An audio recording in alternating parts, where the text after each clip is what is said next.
hedder Natalie, og jeg er 15 år, og jeg er Jehovas vidne.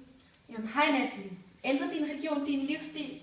Ja, altså den ændrer jo alt. Man har jo altid Gud i sine tanker i alt det, man gør. Altså for eksempel så må man ikke drikke for meget, ryge og have sex før ægteskabet, og vi holder jo heller ikke fødselsdag og jul, og så ja, den ændrer jo alt. Har du nogle pligter ifølge din religion? Altså der er jo nogle sådan deciderede pligter, man bliver straffet for, hvis man ikke gør. Altså vi gør det af fri vilje, som vi går ud i forkyndelsen og taler med andre mennesker om det. Og så går vi også til møderne og studerer og sådan, ja. Hvad er din holdning til ateister? Har du noget imod dem? Nej, jeg har ikke noget imod ateister. Det er jo deres eget valg, og ikke at tro på en Gud. Ja. Jeg respekterer det.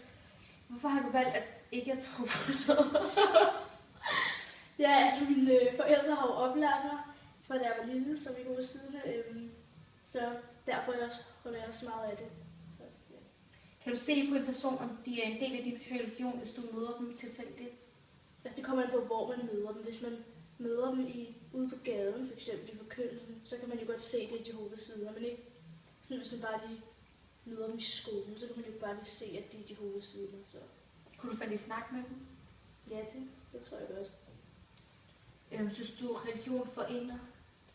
Altså, ja, vi har et meget stort fællesskab, og vi kender godt hinanden, og ja, vi har mange venner inden for vores religion, så ja, det vil jeg sige. Tak.